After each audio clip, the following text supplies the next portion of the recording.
sebenarnya yang membantu dan menghalang kita. Karena kadang-kadang kita tak boleh pergi lebih sebab skim kita dah tak tu jadi. Yang tu saya rasa I think university have to look seriously. But boleh, university ada independent, autonomy is there. Kalau macam Pak Im sebut tadi lah, bahawa kita adalah faham tentang governance dan kita tahu di mana kita boleh go around the governance. That is very very vital because pendaftar nasihat visi, nasihat kursi lembaga, what is there and what is not there and what is within. Kita ada autonomi kita sendiri. Yang mungkin kita minta autonomi, tapi sebenarnya autonomi is there. Cuma bagaimana kita menggunakannya. Jadi berbalik kepada tersebut adalah skim tersebut yang kita perlu. Jadi maknanya bila kita buat profiling, walaupun saya kata akad buat profiling, setiap universiti kena ada profilnya. Nah, jadi daftar apa profilnya, apa extraction. Universiti dia daftar pada satu universiti dengan universiti lain mungkin berbeza kerana kehendak dia berbeza. Begitu juga terhadap sesi degrees itu bukan kata kena semua sama anggung saja ataupun belanja orang saja, tapi ada juga department yang memerlukan orang yang tegas dan sebagainya. That's the purpose of having 360 degrees yang kita perlukan untuk memastikan kerja berlaku. Jadi balik kepada skim tadi, jadi pentadbir merasakan mereka tersisih dan setakat itulah hidup mereka, setakat itulah kalau orang ni tak pencet, tak sakit, tak mersantau apa, dia duduk kat situ je lah, tak boleh naik pangkat dan sebagainya. Jadi ini benda-benda yang saya rasa perlu kita lihat secara serius dan di mana kita dapat ini. Dan dalam profiling juga, saya rasa dengan kenaikan pangkat bukan apa akademik dia nampak jelas dengan referee kat luar dan sebagainya, dan sasaran juga mudah lah dia kata dia tahu apa nak disasar. Tapi tentang akademik kita tidak ada. Pasal kat saya itu saya bagi juga tangible assessment. Kita tak mahu kenaikan pangkat ni based on feeling. Dia kena ada tangible assessment. So kita kena bina. Jadi nak dapatkan kepimpinan dan sebagainya tu, bagaimana kita nak bahawa kita boleh, saya masyarakat biasa saya katakan bahawa takbir juga boleh melakukan konsultasi, juga kena memberi ceramah dan sebagainya. Itu kepimpinan. Kalau dia kata nak menunjukkan dia bahawa dia ada kebolehan dan orang dia nampak bahawa dia bukan saja kesalahan yang ternampak, pentadbir juga ternampak, dia menjadi pakar rujuk tempat lain. Orang lain panggil dia untuk beri ceramah dan sebagainya kerana kepakaran dia. Ini menunjukkan kepimpinan. Dan saya rasa pada masa depan saya tak heran bahawa akan ada pentadbir yang akan direvisi. There's no hard and fast rule yang kata tak boleh. Dalam kes saya daftar dari akademik dia daftar revisi. Maknanya itu boleh berlaku di publik pada masa depan because it is an open course. So maknanya, tapi janganlah kita sebut dalam kita bahawa kita tak boleh. If you start with tak boleh, skim kata pun tak boleh, I think that's why membuat bakat takkan terjana. Itu benda-benda yang penting. Dan saya sokong dengan saya setuju dengan pandangan Pak Im tadi, bahawa kita dekat universiti awam kita rasa gugat bila orang hebat pada kita. I think bagi saya yang penting adalah bila seseorang tu jadi ketua, kalau dia tak dapat membina successor kepada dia fail dalam dia punya tugas. That is very vital because we are not kita ni disposable tadi, boleh pergi, kita akan pergi pun. Dan tidak menjadi salah kesalahan pada kita kalau kita pergi dan kita tinggalkan kami yang ataupun syarikat ataupun universiti yang kita bekerja tu dalam limbo. I think itu something yang tak betul. I think antara perkara yang penting kita sebagai takbir atau pemimpin takbir kena bina benda-benda yang berkaitan rupa, iaitu kena bina successor. The first thing is very very important. Bagi saya, kalau seseorang pemimpin bawah dia tak naik pangkat, bukan saja kesalahan kepada orang bawah dia, tapi pemimpin itu sendiri yang saya rasa akan terlibat sama. Jadi itu berkaitan dengan saya rasa. Jadi maknanya berbalik pada isu persoalan Azli ini berkaitan dengan tak boleh rasa tak boleh dipimpin, tidak. Kita kena bukti. The issue now adalah kebolehan kita. It's very important. Never say that you cannot do or never say that because the scheme I can't do. I think kita kena get over that particular thing yang kita boleh berlaku. I think that's the thing yang saya nak sebut tadi. Jadi di universiti yang persoalan ditanya oleh moderator tadi, kita kena universiti kena ambil this very serious. Dan kita berubah, kita tak macam dulu. Universiti itu berbeza, universiti sekarang berbeza. Dan kepentingan itu berbeza. Dan kalau kita tak prepare for the new generation to take over, dengan sewajarnya mungkin kita tak dapat maju dan kita tak dapat pucut ke tempat yang lebih tinggi. Dan saya rasa di universiti ini semua pihak ada penting, bukan saja akademik. Walaupun kita dapat akademik yang berdepan, tapi sebenarnya pihak-pihak lain adalah penting. Dan kita akan melihat kita sendiri sebagai mentadbir kena merasakan diri kita penting, dan we have to do it accordingly. Itu saya rasa yang saya dapat beri untuk soalan itu. Terima kasih. Okay, terima kasih kepada Prof atas ulasan sebentar tadi. Soalan seterusnya ini khusus kepada Datuk Mak Syakir. Soalannya bunyi begini tu. Pada pandangan Datuk, bakat pimpinan ini lahir secara semula jadi atau dilatih dan diasuh untuk menjadi seorang pemimpin, atau adakah ianya merupakan gabungan kedua-dua elemen tersebut?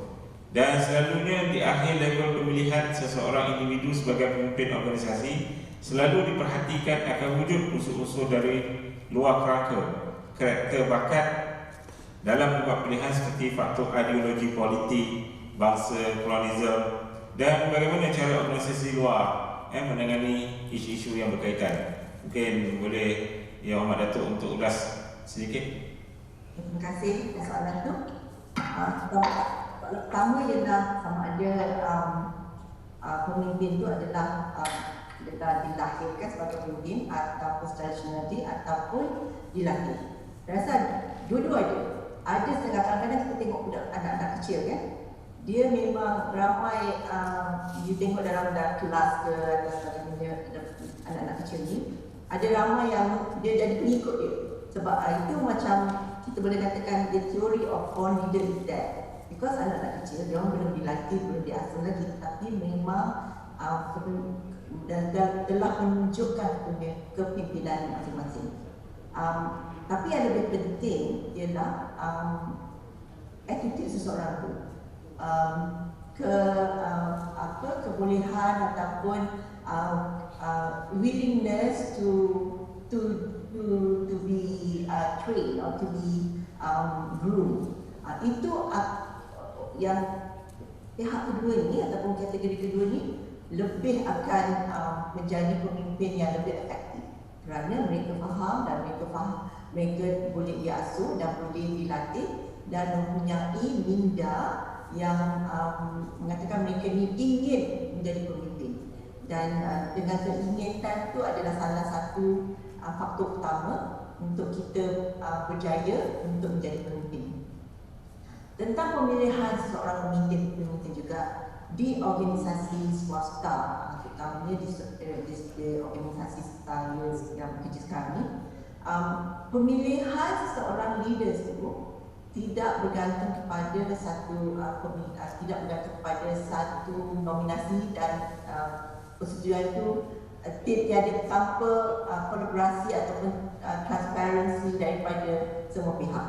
Sebab tu kalau you tengok dalam saya punya slide ni, ada banyak peringkat kan, ada grup 3, grup 2 dan 1. Dan setiap kumpulan tu penglibatan pemimpin-pemimpin lain, pihak-pihak lain adalah crucial, kerana this is what we call a calibration process. Tak kisahlah dalam menentukan prestasi seseorang ataupun dalam menentukan sama ada seseorang ni identify talent dalam kat mana nak letak dia orang punya box, whether they are top talent, rising talent or unpaid talent.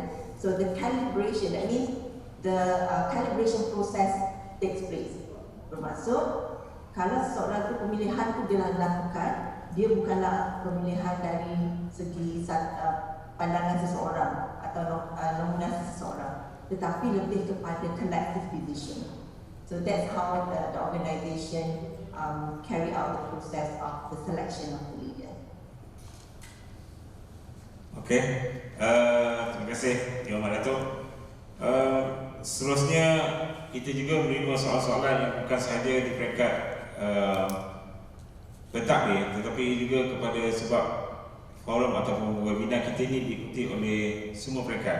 Jadi ada satu soalan yang mengkhususkan kepada Pak Im sekali lagi. Saya baca soalannya daripada Suhaimi. Pandangan saya, jika pentadbir merasakan kelas kedua, kami pelaksana lagi lah kelas ketiga dan mungkin bawah lagi, mohon beri perhatian dan pertimbangan kepada pelaksana juga. Sementara kami juga ada yang ambil inisiatif sendiri untuk majukan diri dalam mendapatkan kelayakan akademik yang lebih tinggi. Persoalannya, ruang untuk maju dalam kerjaya seolah-olah tidak terbuka dan tertutup rapat buat kami kelompok atau golongan pelaksana ini. So, apakah pendapat Pak Im tentang perkara ini? Silakan. Terima kasih. Memanglah saya kata tadi 3 golongan tadi memang ada di universiti dan semuanya saling bantu-bantu. Kita tidak boleh menafikan sumbangan peringkat sokongan. Di UMP ni saya ingat lebih 30% adalah sokongan kita yang menggerakkan universiti, right, daripada keselamatan sampailah ke peringkat kewangan dan sebagainya. Jadi bagi kita di peringkat sebenarnya saya kata awal tadi, di peringkat struktur universiti yang tertinggi ni ialah LPU, Lembaga Pengarah Universiti. Di situ juga kena ada kena faham, kena ada awareness tentang bakat. Alhamdulillah di LPU, UMP semuanya faham. We have a very good board. And then di peringkat jabatan pengurusan juga sekarang ni alhamdulillah semuanya faham dan memang telah masuk dalam perancangan strategi kita. Dan di peringkat pertengahan juga. Dan sekarang ni untuk pengetahuan semua apa yang kita buat di UMP, kita bermula dengan pentadbir dulu. Pentadbir ni kita nak gap dia. Memanglah pencara PhD, pentadbir degree saja. Jadi memang ada gap. Jadi sebab tu kita lembaga pengarah dan perusahaan buat keputusan, kita taja sendiri. Tanpa bajet dalaman, kita taja pentadbir kita ni untuk upgrade dia punya level of knowledge dulu.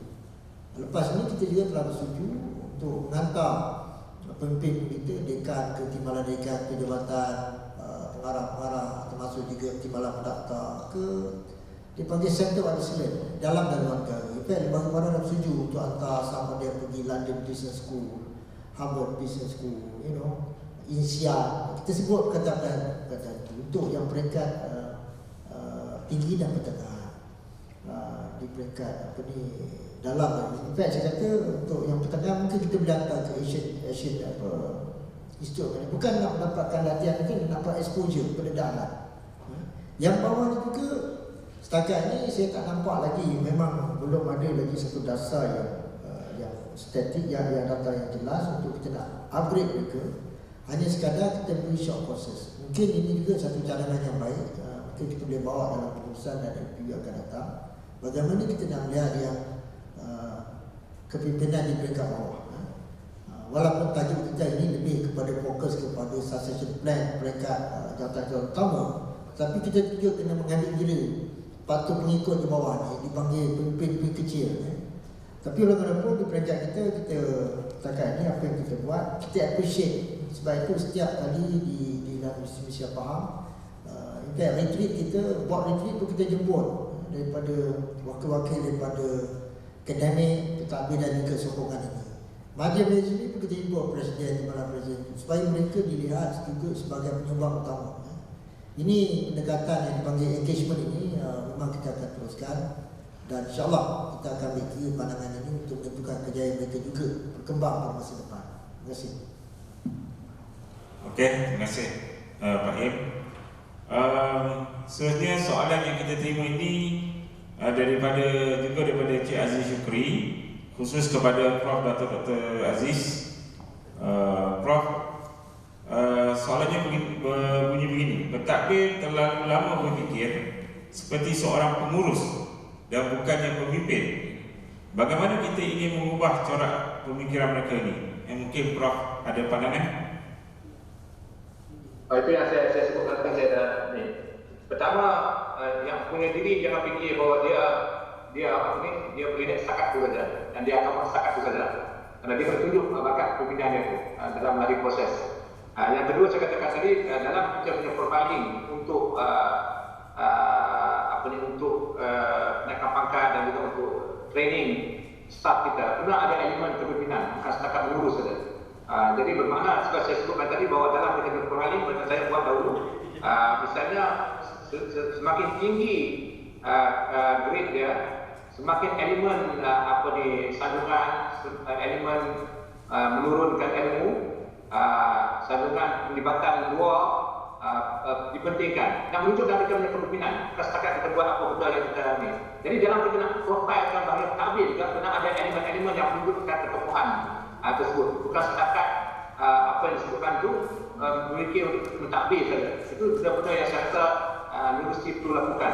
Jadi apabila dia mempunyai kelayakan tersebut, saya rasa orang akan nampak, dan apabila dia buat CV dan sebagainya, orang akan nampak bahawa dia bukan setakat bertaklir, tapi dia punya kepimpinan yang tentu. Sekali itu yang penting untuk dilakukan. Jadi universiti sendiri kena ada profiling dia untuk kategori tersebut. Dan saya rasa satu perkara yang penting juga adalah elemen penguasaan bahasa Inggeris dalam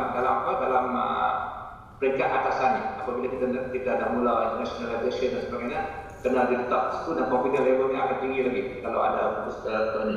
Jadi berbalik kepada masyarakat dia adalah dia bukan orang itu sendiri kena merasakan bahawa dia bukan setakat itu saja, dia boleh ke depan lagi, dan jangan tunggu ada skim bahawa dia nak ke depan.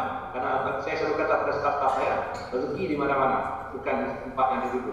Jadi kalau dia ada elemen, dia ada baggage dia sendiri, dia boleh pergi mana-mana, itu penting. Jadi maknanya janganlah kita katakan diri kita bahawa that's it, I'm up to this level only, I cannot go further. Once you put your thoughts like that, you're not going with. You are defeatist before you go on. Jadi saya rasa dua perkara, diri orang itu sendiri dan universiti sendiri kena membina tata cara profiling yang membina kepimpinan, even pada pentadbir. Saya rasa itu yang penting. Dan dalam kes tersebut kena rekod dan kena bentuk kebolehan staf dia untuk lebih lagi ke depan. Itu pandangan saya. Okey. Kita telah sampai di pertengahan majlis. So kita lihat dari lebih kurang 135 orang sedang bersiaran di dalam Zoom, dan jika ada di kalangan rakan-rakan yang sedang bersiaran dalam Zoom ni ingin bertanya, so mungkin boleh klik di button reaction itu dan angkat tangan, dan pihak host akan kena pasti, dan kita akan membuka peluang dan ruang untuk yang berada dalam Zoom ni untuk bertanya sebentar lagi. Okey. So soalan seterusnya ini daripada Puan Fatimah Osman daripada Universiti Kebangsaan Malaysia kepada Datuk Nur Ashikin. Soalannya mungkin pandangan Yang Amat Datuk, bagaimana pihak universiti dapat membangunkan strategi pengurusan bakat pentadbir UA mendepani IR ataupun Revolusi Perindustrian 4.0 dan pekerjaan masa hadapan yang berfokuskan teknologi dan otomasi, serta jurang generasi yang bakal berlaku antara generasi X, milenial dan juga Z. Mungkin pandangan Yang Amat Datuk. Terima kasih atas soalan itu. Industry 4.0 is something that we are, we talk about it, and apa pandangan saya ialah bila ada sesuatu teknologi ataupun kita rasakan ini adalah satu kompetensi yang kita inginkan generasi ataupun sesuatu bakat ni kita perlu asah, then maybe you can revise your current competency model and include that in that competency model. So bermaksud we talk about competency gap. So bermaksud kita menjurus kepada kompetensi dan kita rasakan bahawa ini adalah kompetensi yang kita perlu untuk menjadi seorang pemimpin ataupun untuk mana-mana lah, untuk setiap talent should have this. So saya punya cadangan ialah untuk revise your competency model. Competency model is not carved in stone. Maknanya tak semestinya dulu kita pakai competency model begini dan kita harus teruskan legacy itu, kerana perubahan akan berlaku constantly, and I would suggest that the competency model to include IR 4.0 ni, dan bila kita buat assessment, this is one of the things that we assess the talent, and if there is any gap, we address the gap. So that I hope I answered the questions. Okay. Okey, saya untuk pusingan seterusnya ni saya juga membuka kepada rakan-rakan yang sedang bersiaran daripada Zoom ini, mungkin boleh bertanya direct kepada mana-mana panel. Saya jemput, silakan boleh kenalkan diri daripada mana-mana dan soalan kepada panel mana? Jika ada mana-mana peserta yang ingin bertanya?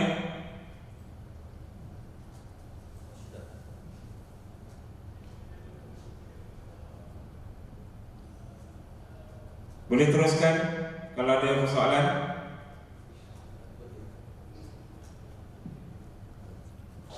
Ada? Kalau tak ada, saya akan terus membaca soalan daripada ruang chat dan juga FB komen yang telah saya terima ini. Soalan ni agak sensitif juga, khusus pada Pak Yip. Soalan kepada Pak Yip. Ya, soalan sensitif memang bagi kepada Pak Yip lah. Saya rasa soalan ni daripada Prof. Raja Suzana Raja Kasim. Salam saya dari Universiti Malaysia Kelantan. Saya dapati terdapat dalam kalangan pentadbir akademik yang merasakan pendapat mereka sahaja yang betul dan suka menerima teguran. Dan ada juga saya lihat favoritism yang tinggi dalam kalangan pentadbir akademik dan mengedepankan pendapat rakan-rakan yang bukan dalam tim mereka walaupun ianya bernas. Jika senario ini berkekalan, hal itu dikawal dan program isi bersifat lebih kepada agenda mereka, ini for them. Dan ada juga yang akan melihat ianya kurang diperkasakan tentang universiti, about us. Kerana ini juga akan memberi implikasi dimotivasi dalam kalangan cendekiawan universiti kepada sumbangan idea yang membawa kemajuan dalam misi dan succession plan untuk bina pentadbir akademik yang profesional dan berintegriti. So mungkin Prof. Dr. Pak Yip ingin mengupas soalan tersebut. Memang sensitif lah soalan. Dan soalan ini sebenarnya memang bila saya masuk jadi universiti awam, saya memang beranjak juga lah mulanya. Tapi it's a normal thing. Jadi sebab itu kepada saya, kalau nak besar masalah ini, satu langkah kita kena buat semua universiti awam khususnya, kena buat balik HR transformation. Satu transformasi human resource, bermula macam mana Dato' Aziz cakap, bermula daripada selection tu. In fact, daripada orang mohon online sampailah di penjen dia mati tu, kena dah siap dia punya proses itu. Kalau tidak, kita akan menerima kadang-kadang penting. Terutama apabila pemimpin, terutama pemimpin, saya panggil pemimpin ni yang dekan ke atas ni, yang duduk di universiti, yang yang naik mungkin pelbagai kaedah yang kita tak nak. Tapi bila dia dah duduk di atas, dia tidak dapat menjadi pemimpin yang baik. Kepada saya lah, manusia ni, pemimpin ni at least ada 5 element. Ini boleh saya share sikit. 5 element manusia yang memang ada pada diri kita. Pertama, kalau nak jadi pemimpin ni, dia kena ada high need for achievement tinggi. Daya ingin untuk berjaya diri dan juga organisasi itu tinggi.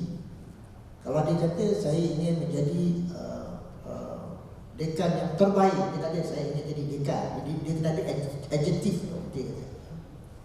Jadi kena ada high need for achievement. Yang kedua, dia kena ada power sikit, power oriented. Terutama yang lelaki lah, kalau tak ada power macam mana kan. Maksudnya dia kena boleh mengawal, dia kena ada boleh monitor, dia boleh mengarah sedikit. Yang ketiga, dia kena ada affiliation. Affiliation oriented ni orang boleh berkomunikasi dengan baik. Dia boleh bercakap dengan tuan kebun, style. Dia boleh bercakap dengan dekan, dia boleh bercakap dengan profesor tu, profesor. Dia dipanggil orang yang, kalau di kampung kita penghulu lah, mati dia ada, kahwin dia ada, dia very popular biasanya. Yang keempat, task oriented. Task oriented ni dia memang tahu kerja. Kalau kita nak, dia tahu kalau proses kewangan daripada mana bil sampai voucher dia boleh buat. Dan yang akhir sekali, dia kena ada apa yang saya katakan unrelated oriented ni, orang yang kita tak boleh kerja serius tau. Sebab tu kalau pemimpin serius, lama-lama dia mati, pensan.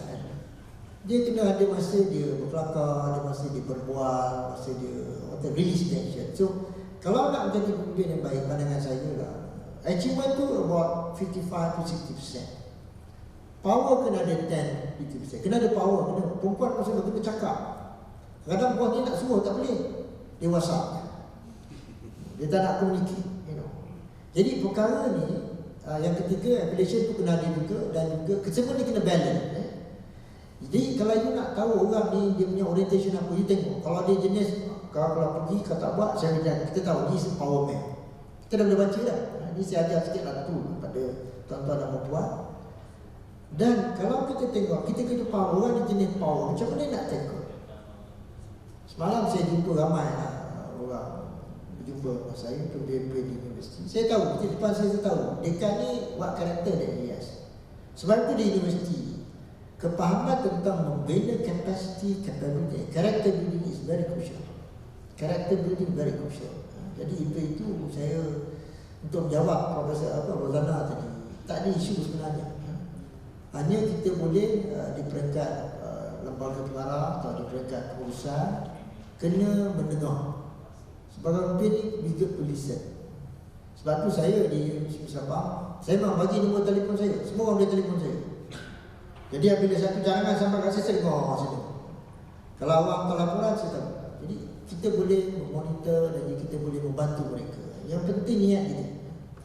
Saya kadang-kadang di universiti ni, terutama di peringkat akademik dan sebagainya, kadang-kadang mereka melihat macam dia kata tadi lah, tak mendengar cakap orang lain. Yang ini saya rasa dia punya power tu tinggi sangat lah. Dia kena tunggu sikit. Kadang-kadang dia punya achievement terlalu tinggi. Macam dia dah sampai PhD, memang ada dia karakter macam tu dalam dunia.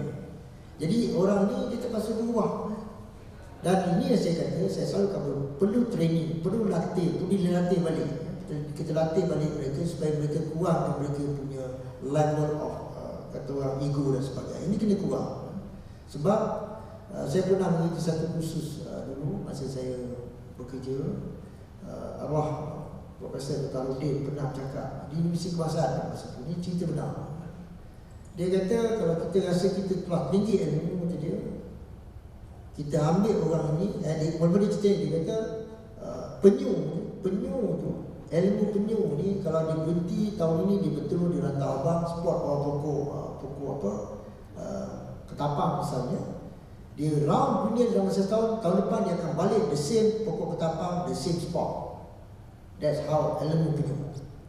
Kepada kita yang banyak ilmu, yang egonya ilmu ni, kata dia, kita hantar seorang ke profesor ke hutan UKM, kita tengok malam-malam belum tentu dia boleh balik lagi.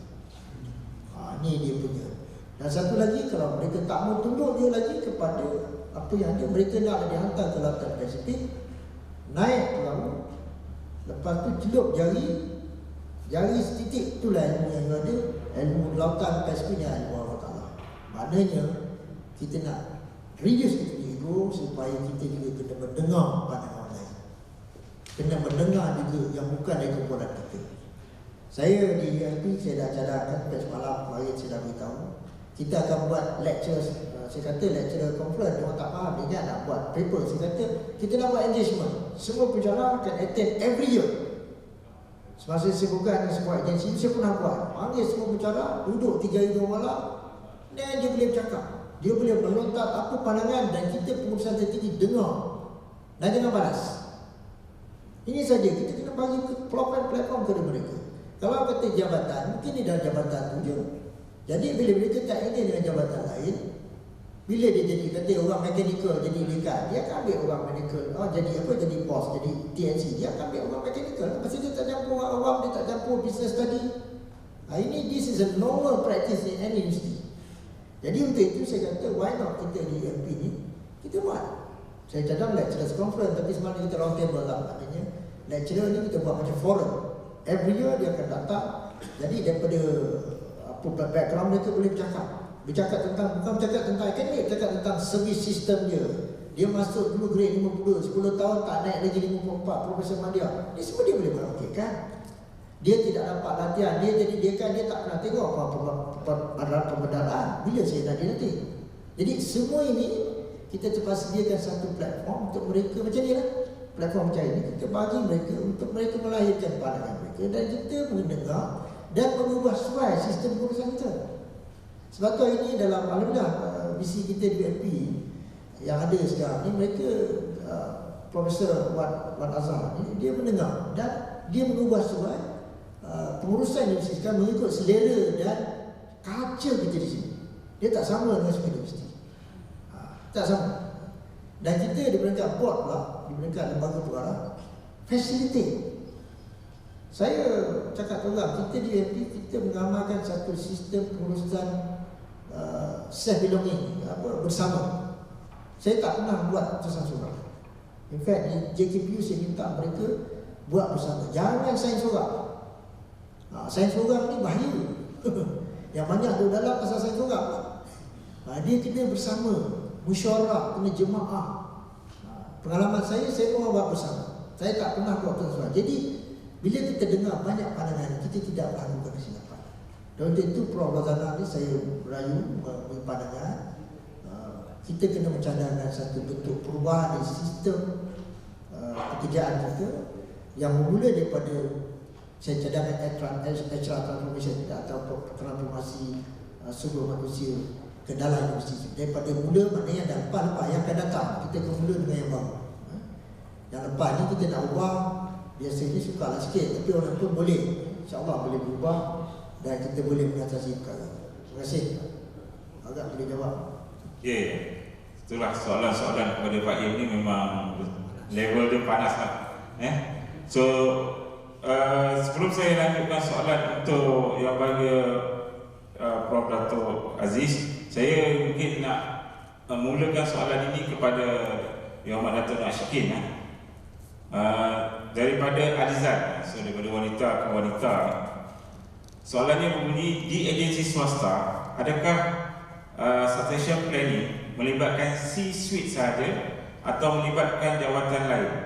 Jika melibatkan jawatan lain, bagaimana kaedah untuk mengenal pasti jawatan tersebut? Yang ini dari segi kriterianya ataupun sebagainya. So soalannya melibatkan C-suite saja ataupun melibatkan jawatan lain? Silakan Yang Amat Dato'. Terima kasih. Jawapannya ialah dia melibatkan semua, tak hanya C-suite saja. Pada kalau Puan Alizan tengok saya punya slide sebelum ni, apabila kita buat pilot run, kita buat certain level je. Tetapi bila kita dah pasti itu adalah proses yang baik dan telah kita dah pasti, kita expand that role or that process untuk level yang lain, termasuk level-level yang kalau biasa dengan Hill level 12 level. Hill level 12 ni selalunya fresh graduate. Jadi sampai ke setakat tu kita pastikan proses itu merangkumi jawatan-jawatan lain. Dan untuk mengenal pasti apa kriteria dia sama saja. Kerana apabila kita mengenal pasti bakat atau talent, we look at a few things. One is potential, another one is performance dan juga promotability. So ada bila kita gunakan 9 box tree yang saya bentangkan tadi. 9 box tree ni dia ada axis potential, promotability dan juga performance. Jadi untuk jawatan-jawatan lain juga dengan untuk C-suite, kita pastikan identification of the talent itu berdasarkan 9 box tree. Tetapi in terms of development, of course dia berbeza lah. C-suite mungkin develop benda lain, jawatan lain tu develop benda lain. Jadi untuk in summary, the identification of the talent, the succession planning tidak hanya tertumpu kepada C-suite, tetapi dia merangkumi semua. Sebab kita punya niat pun talent-talent yang bermula kerja ni, melangkah ke pekerjaan ni, niat kita ialah untuk groom mereka supaya satu hari nanti dia orang boleh menjawat jawatan yang tinggi di C-suite level. Jadi kita mula daripada that level. Ya, kita pastikan that level also kita the scope involve that level. Okey, terima kasih Yang Amat Dato'. So soalan seterusnya ni sesuai untuk dijawab oleh Yang Berhormat Prof. Dato' Aziz daripada Puan Harunisa Osman daripada Universiti Malaysia Pahang. So soalannya berbunyi begini. Kebanyakan pentadbir biasanya membuat keputusan mengikut buku atau polisi sedia ada. Sedangkan apa yang dikemukakan oleh staf sebenarnya sangat baik tetapi ditolak mudah tanpa perbincangan. Adakah dengan norma baharu kini kebiasaan ini patut dihapuskan? So mungkin Datuk ada nak memberi pandangan tentang soalan tersebut? Terima kasih. Sebab itu saya kata kita pihak pentadbir kena memahami apa peraturan-peraturan government yang macam Pak Yin sebut kita kena faham. Tapi kadang-kadang peraturan-peraturan itu dia bukan kata terlampau very tight. Ada ruang-ruang yang boleh kita laksanakan tanpa melanggar peraturan tersebut. Jadi interpretation of the peraturan. Yang tu kita sebab tu saya kata pentadbir kena pandai. Sebab tu dia soalan Raja Zainal telefon. Kalau kita pentadbir yang hebat, dia boleh advise the Vice Chancellor and the people concerning idea-idea yang diberi. Jadi maknanya dia tak akan menyisip kita pentadbir dalam kita nak melaksanakan sesuatu. Kita telah faham. Semua yang kita takutnya adalah pentadbir itu sendiri dari jumud, dia interpretkan dia punya peraturan itu mengikut yang dia faham. Tapi sebenarnya peraturan mengizinkan yang lebih. Saya rasa ini yang penting yang kadang-kadang kita kena lihat. Sebab itu kadang-kadang idea itu banyak idea bagus. Tapi pada datang akan Pak Yin mencari peringkat level and understand the regulation is much better. But at times kita kena advise yang ini kita beri pandangan dan itu peraturan dan ada benda yang sebenarnya boleh kita laksanakan dikelilingi kepada peraturan tersebut. Itu yang kita kena pandai dan faham. Jadi pentadbir kena faham benda tersebut. Sebab itu disebutkan tadi bahawa governance is quite important element for us to understand sebagai pentadbir supaya kita tahu sama ada kita dalam lingkungan yang bersama dalam itu ataupun out of the daripada perkara tersebut. Jadi jawapan saya adalah yes, actually kadang-kadang kita terlalu jumud sangat memahami peraturan. Ada juga peraturan-peraturan yang penting itu yang kita boleh tak terima pakai. Kalau buat setuju tak terima pakai, boleh. Tapi itu keberanian buat lah. Sama ada buat will accept you or will not accept it. Itu benda-benda yang saya rasa yang saya kata autonomi yang diberi pada universiti itu ada sebenarnya. Sama ada kita peringkat universiti atau peringkat the power that we willing dan sanggup untuk melaksanakannya. Apapun kalau kita tidak ada peraturan-peraturan itu sudah mengikut apa yang kita faham supaya nanti jangan terperangkap. Yang macam Pak Yin sebut tadi lah, kena dirujuk dan di one man show punya decision yang kadang-kadang akan membawa kepada akibat-akibat yang tidak kita hendaki. Jadi jawapan saya adalah maknanya yes, there are things that we can do. Baik itu yang kita perlu laksanakan. Sebab pada saya dan pada pandangan saya sendiri, kalau kita nak jadi maju dan jadi advance, there is no single book or single panduan yang kata tunjuk kita akan jadi excellent. That's the thing yang kata orang hebat universiti ni patutnya be able to come up with ideas, pandangan, cadangan untuk kita maju lebih depan. We are not, saya sebut tadi, we are not sekolah menengah, we are university. We comprise excellent people and kita sebagai pentadbir, adik-adik ni kena kita cuba raikan dan kalau dia melawan sangat terlampau memang silap kita kena hebat lah. Tapi otherwise we can allow them to flourish and to move on. And then kita akan jadi lebih hebat.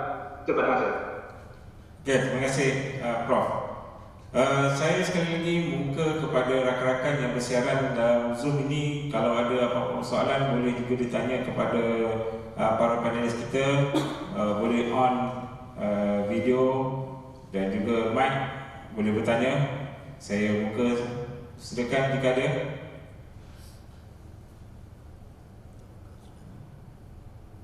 Ada daripada rakan-rakan daripada yang Zoom. Saya lihat ramai ni kawan-kawan ni yang daripada Universiti Awam, daripada Unimap seperasan tadi, daripada UPM, UKM dan sebagainya. Jika ada.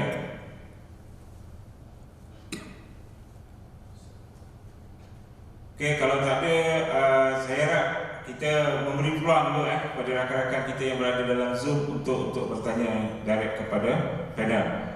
So, untuk soalan seterusnya ni, saya lihat soalan ini sesuai untuk dijawab oleh Pak Yin juga. Okey. Sebentar tadi Pak Yin menyebut UMP ini berperanan sebagai sebuah universiti MTUL, teknikal. Soalan daripada Encik Muhammad Rafi Rosli, staf teknikal kurang diberi peluang dan ruang dalam kepimpinan dan perkembangan kerjaya, sedangkan antara tujuan utama di Universiti Teknikal adalah kumpulan staf teknikal ini. So mungkin pandangan daripada Pak Im. Ya, memang betul. Sebab itulah saya dalam satu brainstorming pun kita pernah beritahu itu. Bila sebut pengajaran pembelajaran universiti tentu dia tidak lain daripada pengajar ataupun skim yang bukan pensyarah, tapi dia ni pengajar, technical staff yang membantu pensyarah untuk melaksanakan sistem pembelajaran di dalam amal sebagainya. Mereka juga dikonsider sebagai pensyarah dan pengajar. Jadi yang ini saya memang memberi ruang lah. Kalau pergi pandangan saya memberi ruang untuk mereka meningkatkan kerjaya mereka dan mengikut talent mereka. Tak semua orang boleh jadi bos, kita faham lah. Tetapi kalau mereka nak meningkat kerjaya mereka, kalau sekarang mereka setakat ada degree master, nak ada video, insyaAllah kalau di UMP ni kita akan ambil kira dalam pertimbangan kita. Walaupun saya pernah dalam satu rakan-rakan dalam grup pendaftar, misalnya kita pernah mencadangkan di Universiti Awam buat 2 skim lagi. Sebab terlalu banyak skim di Universiti Awam yang menyebabkan rasa tidak puas hati akan timbul di mana-mana pun. Skim yang besar adalah skim DS, iaitu pensyarah. Golongan pensyarah itu dah settle lah, right daripada masuk grade 51 sampailah mereka boleh dapat pensyarah ulung dan sebagainya. Grup yang kedua, grup pentadbir yang bermula dengan grade 41 sehinggalah grade 54 dan some of them mengikut juzah. Grup sokongan adalah daripada 1 sampai 40, tetapi mengikut bidang. Yang kita ni grup yang kewangan W misalnya, yang jaga library S, yang undang-undang L. Jadi pelbagai. Jadi kalau kita tengok mereka mengurus universiti juga. Jadi itu kita cadang dulu kalau boleh. Pihak kepimpinan kementerian kita bincang. Kita buat 2 skim ni. Satu skim pengajaran pembelajaran, satu skim pengurusan. Apa saja pun belakang-belakang dia katalah di pengarah kerja misalnya. Kita boleh ambil mereka daripada engineering background, tapi kita panggil skim pengurusan, kita mengurus kerja lah. Jadi kita kena berubah. Kepada saya lah, golongan-golongan ni kalau kita nak besar masalah, kita kena berubah daripada tradisi biasa kita. Macam finance, yang guna finance, kita semestinya orang finance. Orang yang dalam latar belakang lain boleh. Tapi oleh kerana dia ni dulu ambil accounting, ambil W, post tak ada, post yang paling tinggi 48. Jadi orang 41, 44 tak boleh naik. Dan inilah menimbulkan masalah di dalam universiti awal yang tak puas hati. Jadi itu mungkin pihak ACAD ke Prof mungkin boleh buat kajian sikit pada keseluruhan. Saya ingat dah buat tu, pihak pendaftar ni pun dah buat untuk kita nak selaraskan perkara ini, untuk kita pastikan tidak ada lagi orang tinggal.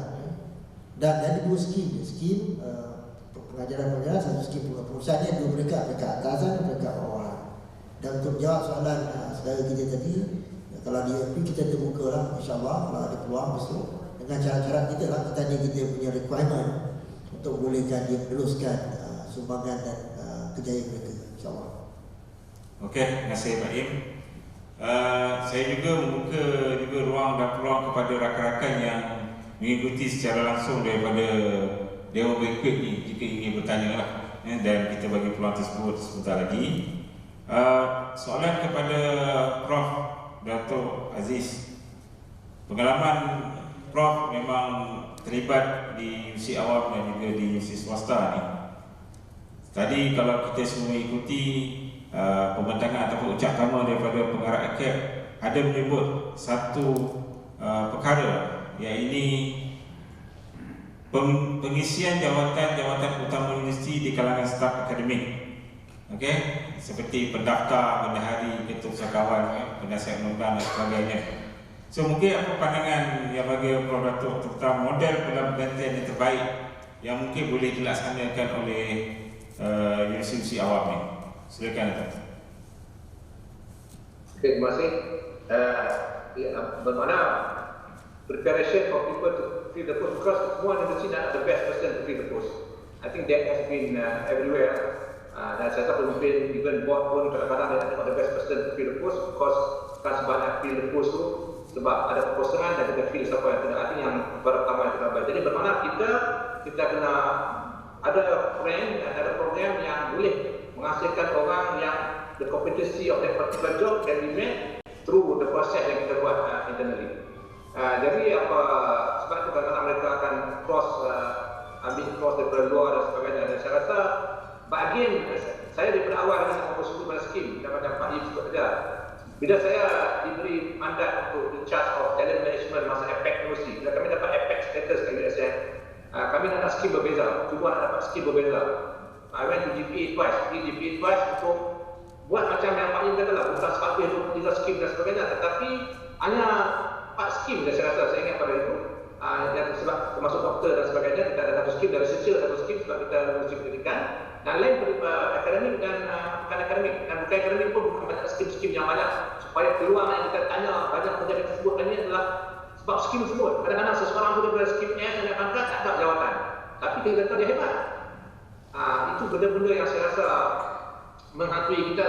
Jadi cuma pada yang isu yang bila saya bertemu GP itu adalah isu bila kita pension, dia kalau tak ada order tersebut, dia tak nak bayar yang benda pension tersebut. Tetapi ketika kita berada di universiti, kita boleh naikkan pangkat seseorang itu semasa dia bekerja, tetapi bila dia pension, dia akan pension bagi perhati dia. Itu atas kebijaksanaan universiti masing-masing dan buat punya decision boleh buat untuk memastikan kerjaya dia berjalan, tetapi tak sampai ke pension. Sampai bila pension mungkin dia akan dapat kalau nasib dia baik, tetapi tak boleh berlaku.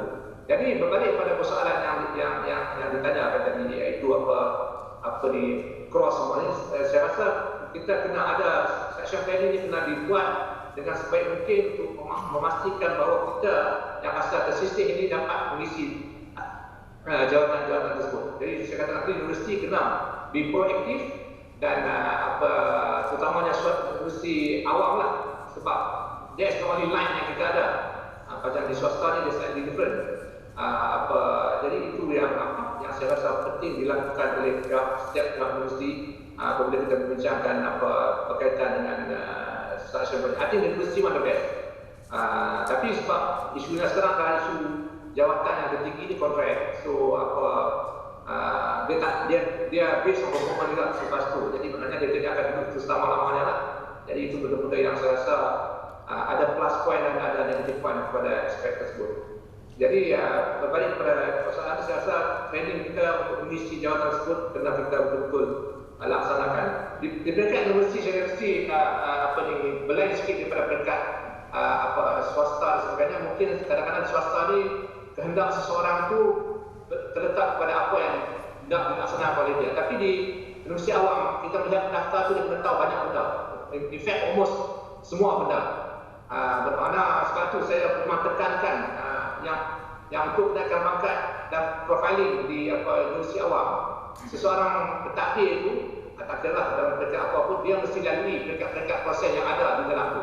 Terutamanya kalau nak jadi pendaftar, saya rasa akademik is quite vital. Sebab tu dia nak dapat kepercayaan, dapat sekolah daripada orang akademik, dia kena faham pasal orang akademik. Tapi kalau kita ambil orang lain yang tak biasa lalui akademik, nak bagi nasihat ke akademik dan confidence level dia berkurang, yang tu pula dia tak dengar cakap kita. This are the thing yang saya rasa bila kita buat benda-benda ni, training dan rotation sebagainya, kita kena ambil kira benda ni supaya seorang yang dah dinaikkan ke atas tu, dia memang orang kata tak boleh dikelentong oleh orang lain, dia biasa lalui benda tersebut. Lalui sama ada melalui rotation of job or attending the CPD and so on yang diberikan oleh orang-orang yang berkaitan. Dan saya memang even kat Bukhari sekarang saya buat, orang yang pangkat tinggi dia kena turunkan ilmu dia kepada pangkat bawah sebagai succession planning. Dia kena turunkan, dan kenaikan pangkat dia ataupun ganjaran dia ataupun bonus dia akan tertakluk kepada dia deliver tak deliver. Dan profil yang saya buat tu hadap pangkat yang tinggi, dia kena bagi turun ilmu. Di samping yang kalau menerima ilmu tu speedy memang expected, everybody have to attend how high, dia kena update dia ilmu. Tetapi ke atasannya dia kena turun ilmu kepada orang yang bawah. Jadi kalau semua memainkan peranan, bermakna staf kita ni secara tidak langsung akan dapat menjalani semua aspek yang ada dalam universiti itu, dan apabila dia naikkan pangkat, dia mudah dan dia mengetahui semua aspek. Itu perkara yang saya rasa perlu kita laksanakan, terutamanya di universiti awam. Terima kasih. Okay, terima kasih bagi Datuk. So soalan seterusnya ini terus kepada Yang Amat Datuk Nur Syakir daripada Puan Fatimah daripada UKM. Soalannya berbunyi bagaimana aliran seulang balik, bagaimana aliran maklumat, yakni information flow dan mekanisme kawalan maklumat bagi setiap proses pelan pergantian di simptoma berlaku. Contoh daripada bahagian semua manusia kepada pihak lembaga pengarah. Semua maklumat dari dalam dan luar yang diambil kira serta maklumat yang dirasakan paling kritikal dalam proses pelan pergantian tersebut. So mungkin Yang Mana Datuk ada komen tentang perkara tersebut? Okey, terima kasih. Information flow dalam carry out atau pelaksanaan succession planning is important because but we also understand that kadang-kadang maklumat ni adalah sensitif, ya, sebab kita tak nak ada setengah-setengah talent rasa dia dah di-identify as a talent and it continue to be a talent or being identified as talent, which is not true. Because macam saya kata, kita punya proses talent ni dilakukan setiap tahun dan kita monitor siapakah talent yang telah di-identify dan siapa bila adakah talent tu masih di-identify as a talent. So we monitor that. Pengkongsian maklumat tu adalah terhad kepada siapa yang terlibat dalam calibration of identification of talent, because kita nak pastikan bahawa kita tak nak demoralize people yang is not be identified as a talent. Semuanya talented, tetapi macam kita tahu dalam line box street tu, ada talent is an expert talent, maknanya mereka ni dia orang ada performance macam as an expert, but not so much of the rising talent or top talent yang mana mereka boleh agile in carrying out mana job rotation dan sebagainya. Jadi kita identify dan kita pastikan development tu untuk an expert as compared to a top talent is different. So berbalik kepada informasi penyaluran maklumat tu, we in HR, we have the comprehensive information and it has to be very highly confidential because as I said, this is very sensitive information. Tetapi certain level of leaders, macam kita kata kita ada director level, kita ada senior manager level. So maknanya macam kalau senior manager level, diorang tahu who are the talent from manager level dia. Kalau diorang director level, diorang akan maklumat yang diorang terima ialah mereka adalah talent talent yang senior manager yang dulu. Maklumat untuk kongsi maklumat dengan this group of people is important because they play a role when it comes to calibration. Because then when they can give input, talent ni saya rasa masa dalam mesyuarat saya rasa dia ni kurang tak ada kolaborasi contohnya, ya. Jadi as a leaders we need to know who are the talent because we play a role to nurture and to grow that. So as a leaders they need to know who are their talent, and not only talent in that unit but talent across the function, because they need to play a role and they need to give input, and it is very important input when it comes to calibration. So that's how the informasi maklumat itu dilakukan. Ada juga tanya sama ada was it a good practice to inform the talent that they are a talent? Based on my experience, no, because kadang-kadang ni diorang ni akan rasa that macam saya katalah, diorang rasa diorang are being talented, they are talent, but then they might not be able to have the openness ataupun untuk belajar, untuk be more competitive, to stay as a talent. So we want to make sure that, tapi selalunya talent ni tahu dia ada talent sebab bila kita buat development, we accelerate their development program. So they are being selected to be in that program. So indirectly dia orang tahu, tetapi daripada semua manusia, kita tak akan beritahu mereka that they are talent, but indirectly they know. Yeah. So maklumat tu macam saya kata, perkongsian maklumat tu untuk setengah level, dan kita pastikan maklumat tu disalurkan pada mereka dan juga for the talent, they will know indirectly, but they are not being informed during the discussion. Okey, terima kasih. So saya buka juga kepada ya boleh betul. Halo. Ya boleh teruskan.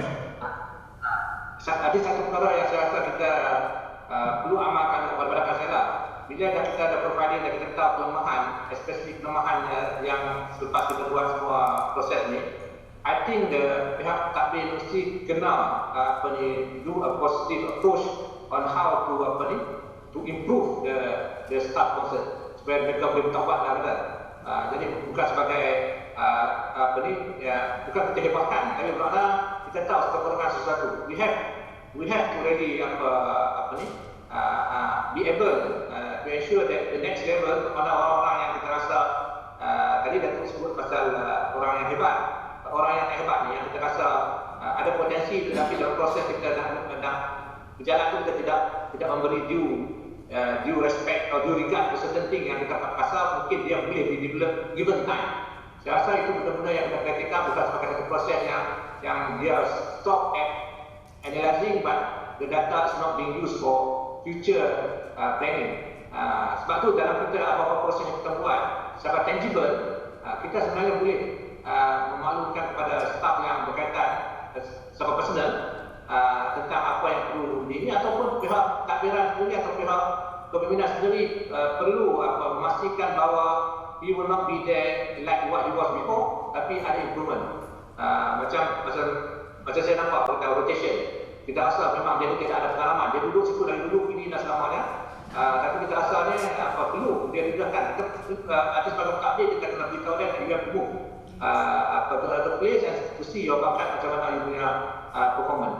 Pada saya dekat USM dulu pun kami banyak campus, we should also transfer people from campus to campus in order for them to have experience and before they become ayah. I think that is vital. Maknanya apa yang saya maksudkan tadi adalah maklumat yang kita ada ni walaupun confidential, but knowing the shortcoming apa semua dalam memastikan kemajuan dia, I think we need to taking positive action in order to make sure that those shortcoming can be allayed and they will improve through. Kalau dia sendiri tak mau buat dan tak mau improve, itu is not our responsibility. Sebab tu saya kata tadi kepimpinan ni dan tidak kapalan semua, kepimpinan ada role yang dia kena mainkan supaya not leaving sahaja kepada staff tersebut untuk dia grouping dekat tak tahu apa sebenarnya. Itu saya rasa yang penting yang kita perlu masukkan dalam elemen succession planning kita insyaAllah. Okey, terima kasih yang bagi Datuk. Okey, seterusnya kalau ada daripada rakan-rakan yang di Dewan Banquet yang bukan, jika ada persoalan. Okey, jika tiada mungkin rakan-rakan dalam Zoom, saya buka sekali lagi kalau ada yang ingin bertanya terus kepada panel. Ada ke? Okey. So jika tiada, ini mungkin saya boleh consider sebagai pusingan yang terakhir lah. Ya, ada ke? Okey, boleh on kan? Terus siapa yang ingin bertanya daripada ruang Zoom, boleh terus bertanya ya.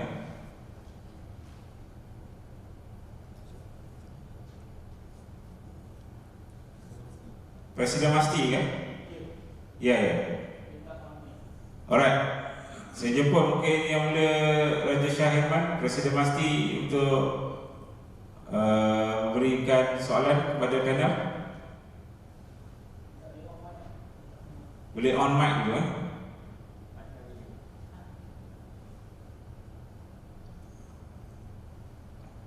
Okey, teruskan. Ada Presiden?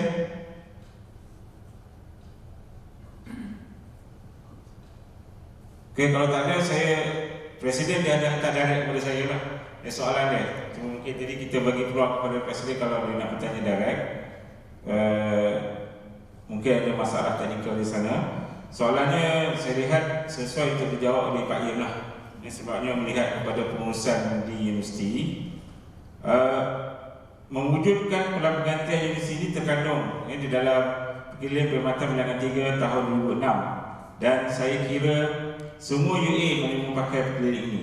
Peranan ACAP mewujudkan engagement unit bakat di semua UA adalah satu pendekatan yang terbaik dalam menyokong pelan pergantian ini. Kebanyakan unit bakat ataupun pelan pergantian di UA diuruskan oleh para pentadbir. Cabarannya adalah penerimaan pengurusan tertinggi menerima talent pool for next successor ni tidak diterima pakai sepenuhnya dan mewujudkan istilah saya akan pilih mereka yang boleh bekerja dengan saya. Walaupun successor di tahap readiness telah ada di dalam kolam bakat. So apa pandangan ahli panel keengganan CEO naik chancellor ni menerima proses ini? Soalan yang ganas pula. Ya, pada saya organisasi ni bukan organisasi, saya kata awal tadi, dia bukan kita seorang, dia ada jemaah dia. Jadi tak bolehlah kita ikut cara kita. Kalau kita tengok apa yang berlaku biasanya kalau di peringkat UAE, kalau proses untuk memilih dan kita ikut satu proses yang begitu demokratik. Kita ada elan, lepas tu kita buat pre-selection. Pre-selection ni dibuat oleh jawatankuasa dulu, ditubuh oleh LPU, dan lepas tu dibawa ke peringkat KPT. Yang KPT pun ada second termuduga lagi yang check by the professional. Pengalaman saya lah, prosesnya cukup baik, maknanya very demokratik. Dan bila kita buat tu, mana kita cari yang terbaik lah. Dan biasanya kalau yang baru-baru ni kita nak terangkan peranan misi tu apa, misi mendengar. Kalau orang komplain tu ucap terima kasih, kena tukar karakter. Sebab pegawai awam sekarang bukan macam zaman dulu. Zaman saya pegawai ni berbeza sekarang. Kita tak boleh sama zaman kita zaman dia. Jadi zaman sekarang ni kita lebih close, orang nak transparent. Orang nak you lebih dihargai. Kalau dia cakap salah pun, okay, thank you. Kena karakter dah berbeza. Jadi pada saya soal ni soal personal. Sebagai institusi yang ilmiah, universiti ni dia ada dua universe. Dia kena ada budaya kesejahteraan, global mindedness. Dia kena ada satu bentuk pemikiran yang idealistik. Sebab tu di universiti lah sepatutnya menjadi pusat kita dipanggil intellectual discourse macam kita buat pagi. You can see what we like. Sebab semalam di UMP kita ada faham dialog. Orang bercakap pelbagai benda, tapi kita at last kita consensus apa yang terbaik untuk organisasi. So dalam hal ini pada saya mungkin itu masalah individu lah. Sebagai universiti, sebagai institusi macam Naib Chancellor. Naib Chancellor merupakan CEO kepada universiti, dan kedudukan itu kedudukan yang memang dibentuk oleh perlembagaan universiti.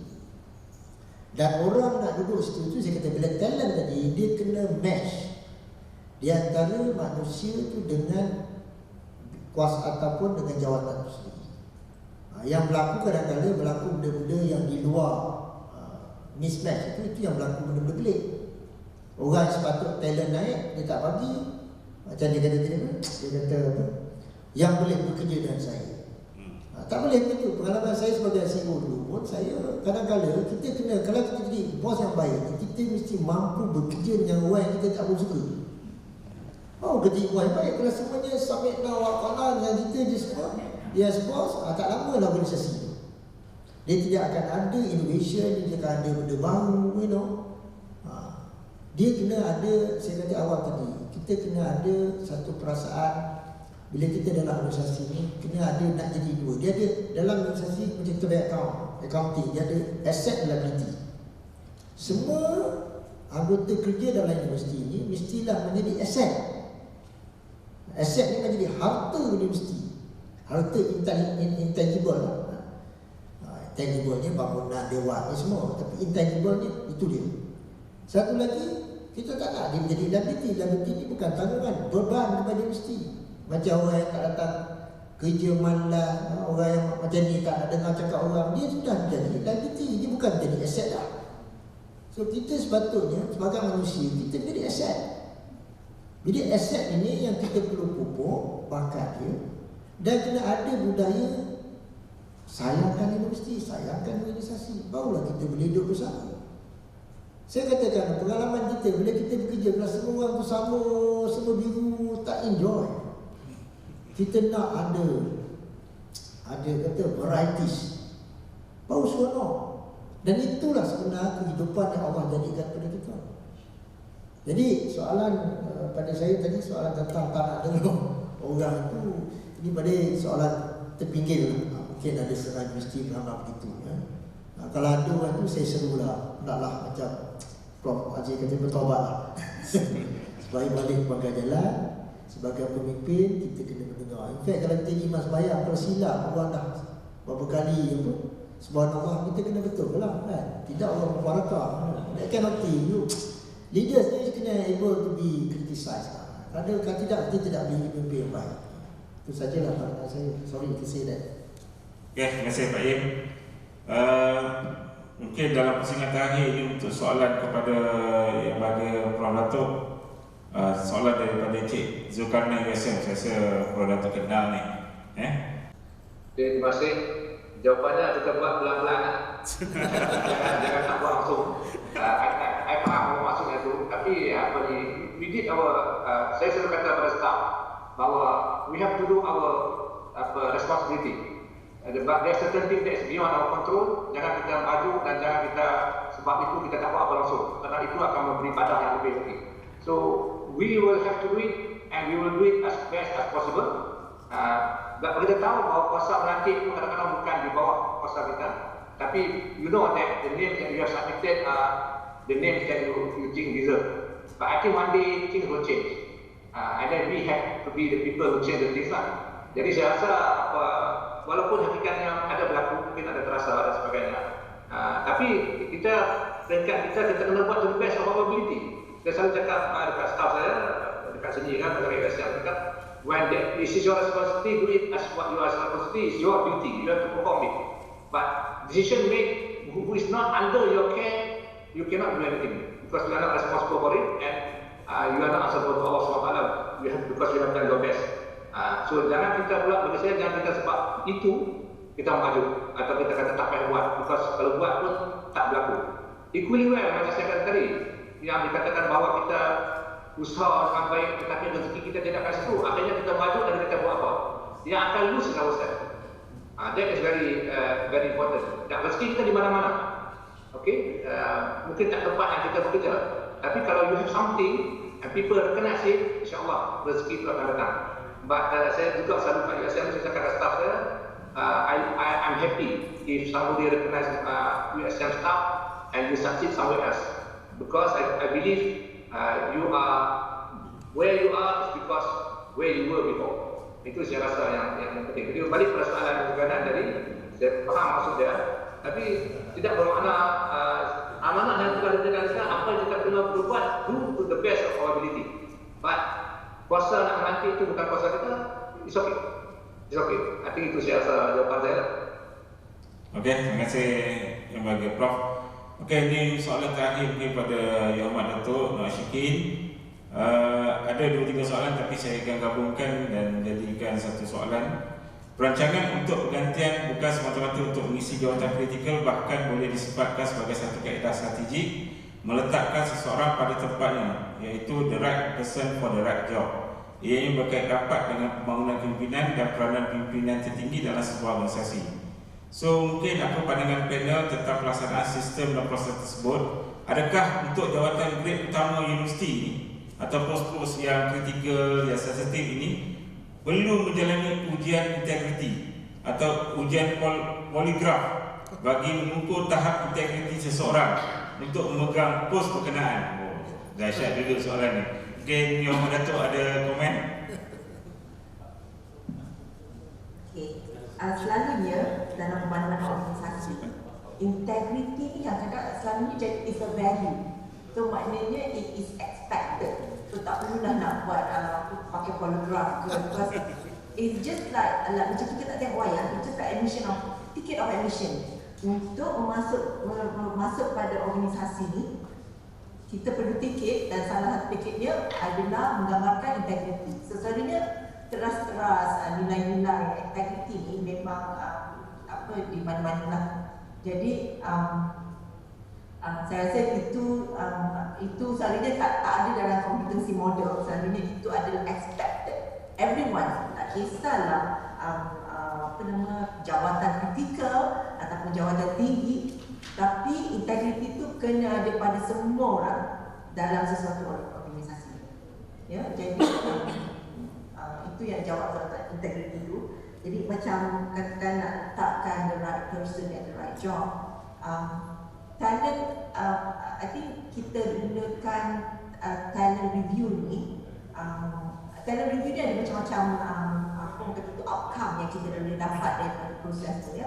Macam saya kata talent retention, part of talent development, and it's more on untuk groom seseorang tu dan untuk menaikkan bakat atau upgrade mereka, ataupun dan juga meletakkan mereka tu dalam sesuatu right job. Contohnya dalam pengalaman saya, ada satu orang ni, kami banyak hire scientist, dan this particularly doctor ni, she is very much she's not very much on technical, tetapi when it comes to leading a group of people, I noticed that the challenge dia lah untuk mengubah, because ada beberapa orang dalam unit tu yang memang a lot of disciplinary issue, yang datang lambat, yang tak mengikut polisi syarikat. Tapi she managed to transform that group of people to become someone who really likes the job, who really wants to contribute, who wants to be motivated, she's able to motivate. So kalau dari segi dalam ikut yang punya line manager, she's not very technical, so therefore she's not, which I think it is not true, because dia ada strength dia, and this is why we have to tap the strength. Because kadang-kadang orang yang memang, kalau maknanya kita kasih kerja dia tu, kita maybe kerja tu less technical tetapi lebih pada leading a team.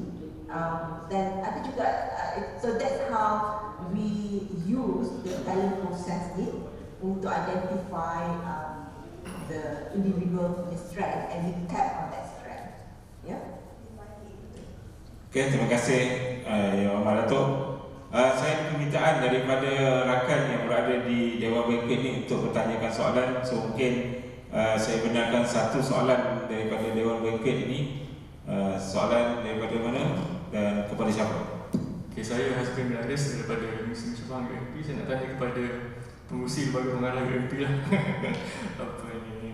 Pak Im ataupun Datuk Seri Ibrahim Ahmad sempat tempoh hari berbual dengan saudara moderator di Johor Bahru, dan Pak Im telah pun menceritakan sedikit latar belakang Pak Im sehinggalah Pak Im ke kemuncak kejayaan di Marah. Daripada nak kata bawah tu tidaklah, maksudnya kalau boleh saya nyatakan Pak Im, saya pun baru dapat tahu punya Pak Im dia bermula sebagai penolong pegawai. Kalau tak salah Pak Im, bila saya nyatakan, saya terkejut lah. Maksudnya lulusan diploma lah kan, maksudnya penolong pegawai, kemudian naik ke pegawai, dan akhirnya ke kemuncak kejayaan.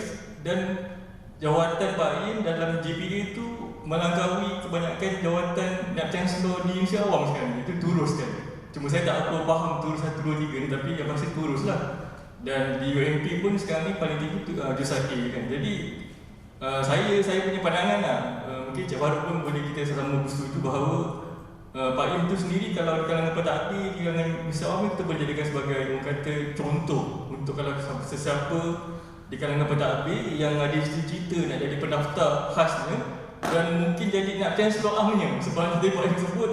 Dan apa tu Nak Chancellor AIU, Datuk Prof. sebut kan bahawa dalam peraturan perlembagaan pun boleh menyatakan bahawa pentadbir pun boleh jadi Nak Chancellor, dan telah terbukti di UM. Saya difahamkan Datuk Roni Kardi dulu kan, dia merupakan PGD, dia jadi Nak Chancellor UM. Jadi mungkin Pak Im boleh bagikan orang kata input bagaimana pentadbir ni nak jadi macam Pak Im lah senang cerita kan. Dan akhirnya boleh sampai memecah rekod. Tak payah cerita nak jadi pendaftar, jadi nak cancel terus. Mungkin boleh share sikit Pak Im. Susah nak cakap pasal diri sendiri ni. Tapi pada saya ni tak adil lah. Sebab tu saya kata tadi, manusia ni dia ada kekuatan dan kelemahan. Sebab tu dalam berorganisasi ni kita kena tahu, kalau kita berkawan, macam kita jadi bos lah. Staff kita ni ada 10 sifat. 10 sifat, 8 baik, 2 tak baik. Pandang 8. Kalau ada 10 sifat, 8 buruk, 2 yang baik. Pandang 2. Selamat lah kita. Itu yang pertama. Yang kedua dia pada saya is go back to kita punya basic diri kita sendiri. Sebab tu Tuhan jadikan manusia ni kita yang kena berubah. Tuhan bagi environment persekitaran kita. Apa pengalaman saya ialah saya satu menanamkan diri saya hanya kita kena mencapai satu kejayaan dalam hidup. Jadi kita kena set mindset kita tu, mind kita. Dan kita janganlah mudah orang kata mudah macam Prof kata mengajuk. Mana mengajuk? Rugi orang mengajuk ni. Kecuali orang bercinta lah. Dia lah naik lah. Tapi pada saya hidup kita ni, bila kita tugas tu, prinsip saya mudah. Whatever task given to you, you do the best. Not the good, not the better, the best. Macam orang berniaga lah. Kalau you berniaga yang terbaik, you buat benda terbaik, InsyaAllah masjid akan datang. Saya pergi melawat, mungkin bukan kilang kicap kipas sudah. Tahun 94 saya melawat. Saya bawa usahawan melawat di situ. 3 orang baru lah. Saya pergi kilang tu tahun 90-an dah clean, dah ada GMP, hazard semua dah ada, asset semua dah ada. So saya tanya usahawan dia kata, macam mana yang urus ini kilang? Dia kata, ada usahawan saya tanya, apakah tujuan you buat kilang ni? Dia kata nak berjaya ni, nak berniaga ni, nak berjaya ni. Dia kata tidak. Saya punya prinsip dia, apa saja dia buat pada saya akan buat yang terbaik. Bila saya buat semuanya the best. Mercedes akan datang, rumah besar datang, bini cantik, semua datang. Itu dia. Jadi prinsipnya pada saya pokok pangkal diri kita. Dan satu lagi lah saya nak pesan, jangan dengki orang lain. Jangan kianat. Memang bahaya. Hidup kianat ni, kita ni ujung ni saudara, memang macam mana nakal orang tu, Fir'aun pun berubah. Takkan kita tak boleh berubah. Macam kita bincang tadi, Prof bincang, Datuk Azikin bincang, manusia ni dia boleh berubah. People change over time. Jadi pada saya kejayaan kita, kejayaan apa saja bergantung pada kita dan Allah Ta'ala pada kuasa. Kena ada sikit amalan, kena ada sikit pegangan hidup kan. Saya mungkin dalam tak banyak spesies macam saya ni kan. Pertama saya kalau kena marah dengan bos, saya tak kecil hati.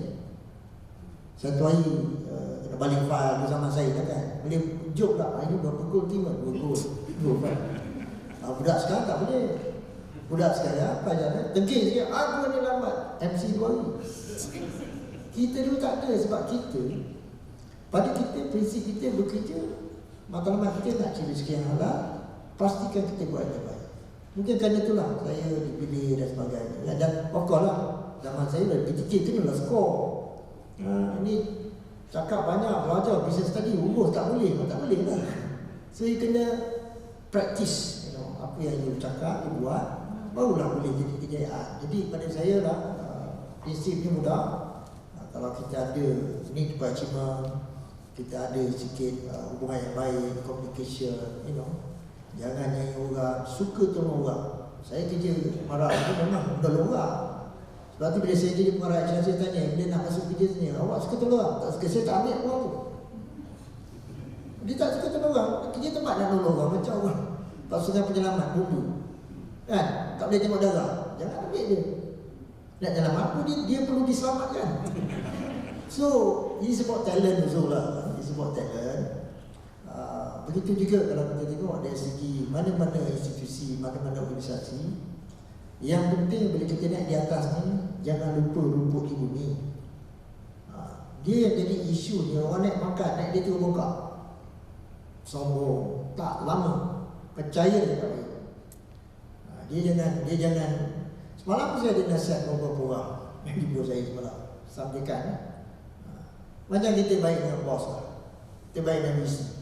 Kita mah kawan lama, jangan ada tunjuk kita rapat dengan dia, makan dengan dia, semua dia. Nanti orang menyampah.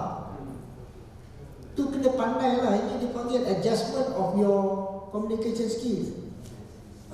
Kita jangan tunjuk. Kadang-kadang pula jangan jauh sangat, pun lupa pula. Jadi you must know how to adjust yourself. Jadi nasihat saya kepada semua di UMP, dia juga di Mesti Awam, pada saya lah, untuk menjayakan organisasi universiti ini, ada beberapa, terutama dalam perusahaan bakat in future. Pertama sekali, semua pemimpin sama ada pentadbir, pencara yang akan jadi pemimpin dan juga yang di bawah. Pertama sekali, you kena ada knowledge yang dynamic.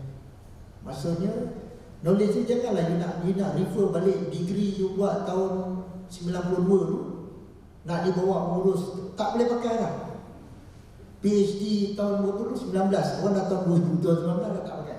Bukan tak pakai terus, maknanya that principle is no more relevant to this present challenge. Tu kena ada. Jadi ilmu ni kena continue. Yang kedua, teknologi. Macam ini. COVID ni saya ingat another revolution punya kaedah pembelajaran, e-learning dan sebagainya. Secara teknologi ni kita kena embark on that teknologi. Dan ini yang paling penting pada saya untuk bakat kepimpinan universiti masa depan, yang saya ingin saran di sini ialah you must acquire the entrepreneurial skill, kemahiran keusahaan. Kenapa saya kata kemahiran keusahaan? Kita kena ingat Malaysia bergerak menjadi negara maju. Negara maju pada tafsiran saya ialah the entrepreneurial nation. So we need to develop our country to be entrepreneurial nation. For that matter, we need to develop the entrepreneurial society, entrepreneurial people.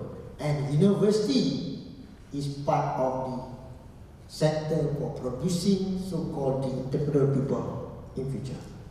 Bukan nak jadi usahawan, dia punya thinking tu, pemikiran dia, you see, entrepreneur country macam Singapore, Luxembourg, Switzerland, dia entrepreneur nation. So kita kena bergerak begitu. Saya universiti ni merupakan contoh, atau London dan juga kepimpinan yang cemerlang. Sebab dia ada perusahaan, takkan perusahaan dia teruk. Kalau tu saya pelik kadang. Universiti ada business school, yet dia tak boleh mengurus dengan baik. Ini saya tak mahu begitu. Yang kita di UMP ni kita selalu tegur, buatlah. Saya tengok yang cantik lah dari segi branding dan juga kejayaan. Kita tengok Nike, tahu kasut Nike, the brand Nike. Brand Nike ni, the way they develop the brand, dia gradually, they grows. Ini perlu, ini boleh berubah. Sebab itu dia tak ada kilang. Sebuah syarikat yang tak ada kilang, tapi turnover paling tinggi. Dia boleh beat Adidas, Puma, Jadi kita kena tengok model-model yang baik pada saya, untuk kita menjadi sebuah institusi yang bukan saja institusi amanah, tetapi institusi yang boleh menjayakan bangsa dan negara. Mohon ampun dan maaf. Terima kasih. Assalamualaikum. Terima kasih para hadirin yang dimuliakan. Kita telah sampai ke penghujung webinar dan saya percaya banyak maklumat dan juga ilmu yang diperoleh hasil daripada kepuasan panel dan ucap tama di awal webinar sebentar tadi. Sesungguhnya tema masa yang singkat ini tidak banyak yang dapat dikepas, namun insyaAllah dengan sedikit konsep ini, insyaAllah jika kita amalkan dan raikannya, ini akan memberi manfaat kepada semua kelak. Seterusnya saya ingin menjemput pada semua panel untuk memberikan sedikit rumusan, mungkin kurang daripada 1 minit berkenaan dengan program kita pada hari ini. Saya jemput pertama Yang Amat Dato' Nur Ashikin untuk memberikan sedikit rumusan program kita pada hari ini. Baik, apa yang saya ingin rumuskan kat sini, semua sudah is aware that talent management or succession planning is one of the crucial agenda in any organisation. Dan saya suggest that all of us jangan putus asa kalau sekiranya cubaan utama untuk melaksanakan itu tidak menjadi, we need to have good perseverance. Ya, saya pun beberapa kali gagal juga, tetapi I think we need to use our influential skill, convincing skill to ensure that this process is agreed by all. And also juga kita perlukan ada managerial courage untuk memberitahu ataupun memberitahu kalau proses ni tak apa gitu. Kalau ada sesetengah talent yang bukan talent, non-performer, macam Profesor Dr. Aziz tadi kata, we need to have the managerial courage to inform them that this is not acceptable and therefore they need to improve.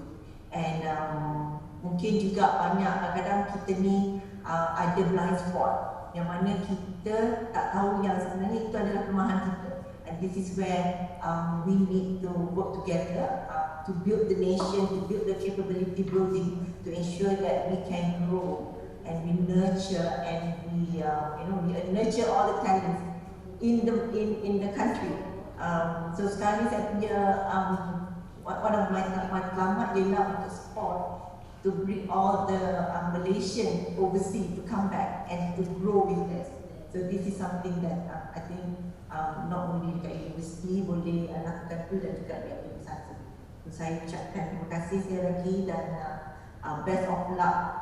Dan saya sedia membantu kalau sekiranya ada kelapangan, dan saya memang sedia membantu untuk to build this capability. Terima kasih. Okay, terima kasih Ahmad Datuk. Seterusnya Prof. Datuk Aziz. Terima kasih. Saya just nak kukuhkan lagi apa yang Dr. Rashid sebut. I think pihak universiti perlu mengambil tindakan mengatakan bahawa succession planning is very vital, very important, bukan pada peringkat satu unit saja, tapi keseluruhan universiti yang pertama. Yang keduanya, kita sebagai orang yang terlibat dalam ini kena innovate dalam kita punya approach. Mungkin bukan tata cara yang lama macam istiqamah dan terus melakukannya, tapi dengan pendekatan yang baru yang akhirnya akan membuahkan penghasilan sebenarnya yang kita hendak. Dan kita perlu gunakan succession planning ini bukan setakat saja untuk kita nak memilih successor, tapi lebih pada planning untuk future successors. Dan itu yang vital untuk saya nampak. Dan sekali lagi terima kasih pada pihak pengandung kerana mendukung saya pada hari ini. Terima kasih. Okay, terima kasih yang bahagia itu. Mungkin akhir sekali daripada Yoma Datuk Seri Ibrahim. Pak Ayub. Saya doa yang keluar biaya ini, mana yang dah lepas, move forward. Susah cerita masalah kita. Macam COVID nak cerita besar, orang datang besar, kita nak cerita macam mana nak selesai, nak cerita basic macam itulah. So dalam succession plan ni, you got to look very positive. Dan insyaAllah kami semua ni, saya juga lahir dari universiti awal. Saya 2 universiti saya masuk. Jadi tuan perempuan pun universiti kita. Jadi kita kena appreciate tempat kita bekerja, tempat kita belajar dulu. Dan insyaAllah sesamalah kita bina universiti kita menjadi universiti yang terbaik di dunia, insyaAllah. Mohon ampun dan maaf. Sekian. Assalamualaikum warahmatullahi wabarakatuh. Salam sejahtera. Okay, terima kasih.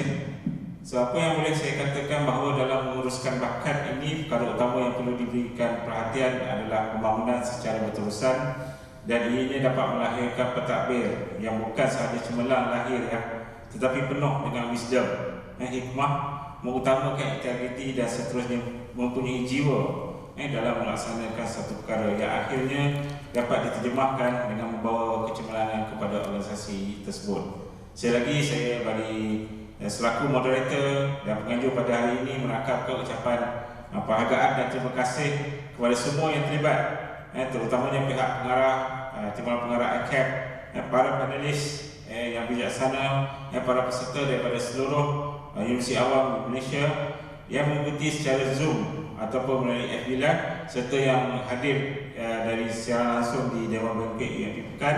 Seterusnya kepada pihak MASTI dan juga PPTI UMP yang juga urus dia dalam menjayakan program pada hari ini.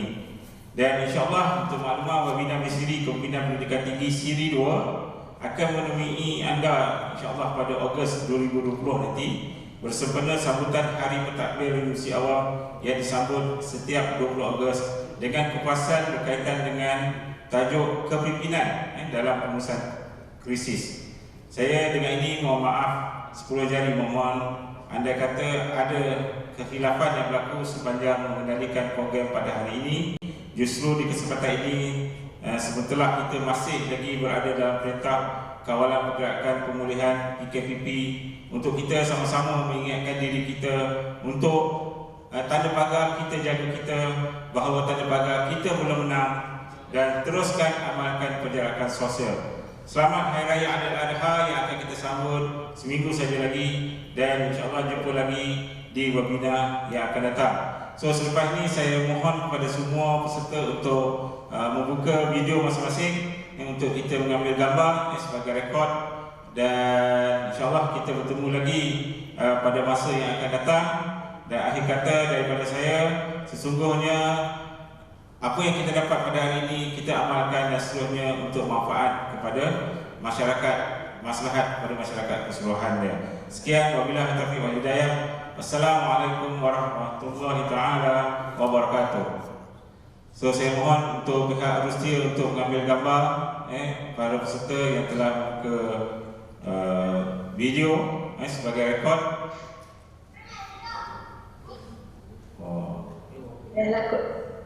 Ya, terima kasih kepada semua peserta yang telah menyertai. Saya lihat dari awal tadi lebih kurang dalam 140 juga penyertaan. Saya tak lihat dari segi FB Live, saya tak ada data setakat ni, tetapi ianya satu jumlah yang baik yang untuk kita teruskan untuk webinar pada akan datang. Mohon pihak host untuk maklumkan jika telah selesai.